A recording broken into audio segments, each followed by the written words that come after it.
So the premise of the show is it's you and your dog. So a little backstory on that.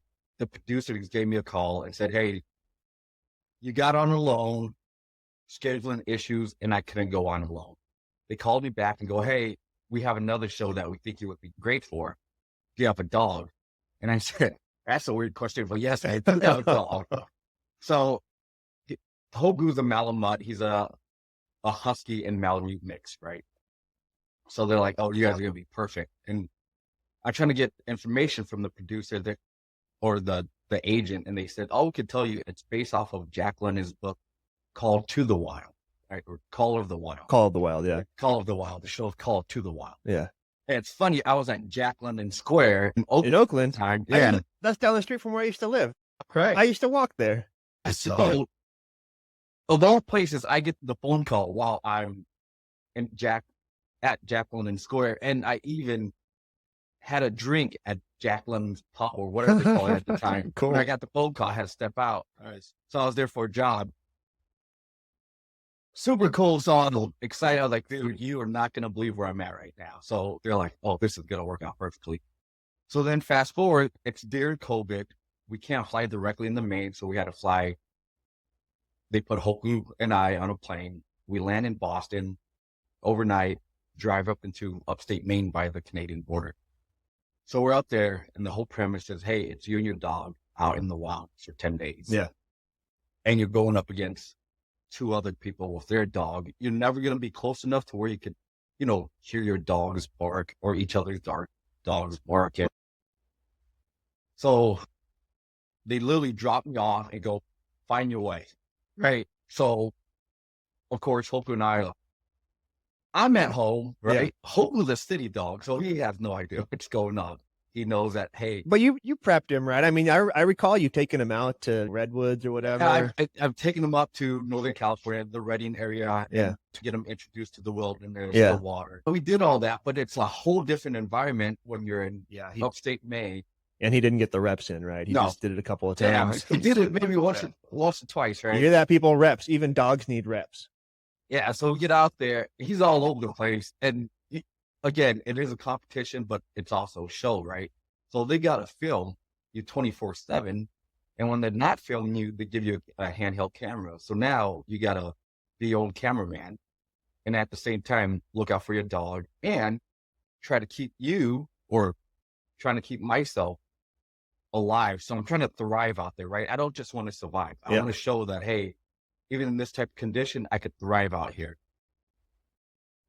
So we get out there, and for those of you who don't know anything about survival show, it'll take you hours to build a shelter, and then they'll say, hey, great job, take it apart, because now we need to film you doing it from this angle.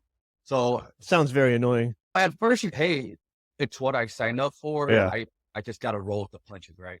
So I'm doing that, and then you realize, well, if I'm rebuilding my shelter over and over so they could get the different angles, which, hey, I get it. It's TV. I'm not finding water. I'm not finding food. So then I have to adapt, right? So now, instead of doing what I really want to do, right, hunt and all that, I go back to my foraging skill, which I remember as a kid, right?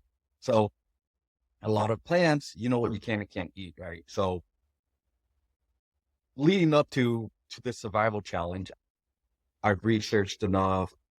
I talked to subject matter expert, and everybody's a subject matter expert until you're put in that situation. And then you're just a white belt. Like my favorite. You fall back on your reps, right? Yeah. So it's always like everybody wants to be a black belt until it's time to do black belt stuff, right? So now everybody wants to be a survivalist until it's time to do survivalist stuff, right? Yeah. But you're not doing survivalist stuff. You're doing TV survivalist, meaning, hey, that was great. Do it again so we get it from this angle. Long story short, I ended up surviving off of tree barks, grasshopper, roots, berries, blueberry leaves, which is what I found out after the fact is that they're a lot more nutritious than the actual blueberry. No way. Yeah. Hey. Good to know. Grow me some blueberries. Yeah. And eat the leaves. Yeah. But no, I actually was able to complete the challenge, get the most points for building one of the best shelter they've ever seen. I built a raft. Yeah, I ate a lot out there, plant-based stuff. Yeah. which kept me going. And then I get back here, and literally the next day, we're out doing 10 miles a day, up and down the mountain for wild pig. Maybe not the wisest decision, Dude, but hey, man, it was like, but you made it. You're on something with this plant-based diet of yours, right? So, whoa. I do not advise anyone to have a plant-based diet, to put that out there, but it is possible to be healthy while on a plant-based diet. It's not easy. Definitely not easy. No, it requires a lot of intention, but yeah, it's possible. And I watched the show, and do you remember what episode that was? 2, 3? Yeah, so on Disney Plus, it's episode 3, Bred for Survival, and then on National Geographic Wild. I don't know which it might be episode 4, but the title of the episode is Bred for Survival, if anybody's interested. I watched the episode, and it's TV, right? And what you see is not necessarily what happens. Right. They make it look like you really didn't eat anything. So obviously you got your nutritious, your berries, your foliage, your bugs, all that stuff. So yeah, it makes a little bit more sense that after, what was it, 7 or 10 days? Yeah. 10 days, you still have the calories in you to hike out of there. Oh yeah, and that's the other thing. So everything that I have to carry in is they give you a list, like alone, they give you a list of, hey, these are the items you can bring, but you also have to bring stuff for your dog, and those count as items. Hoku was able to, I mean, if it wasn't for him dragging giant logs through the forest, and I wish they would have showed more of that me and him working together, because anything, like when I made the ramp, it was him pulling logs, right? Heavy logs at a time. I mean, I remember a couple of them being 30 to 40 feet, and he's dragging them from a good distance. Of course, we're taking breaks and stuff. I'm not trying to break Hoku. Yeah. Right. We're getting from point A to point B, which could be anywhere from maybe a quarter of a mile. And a quarter of a mile doesn't seem like a lot, but when you're going up and down and trying to make your way through the wilderness, it's a lot of work. But again, we built this mansion for it. We built a raft. Guys, even if you don't watch the whole episode, you should just check it out and look at their house that Kay built. Yeah. So it's a very cozy woodland home. I love it.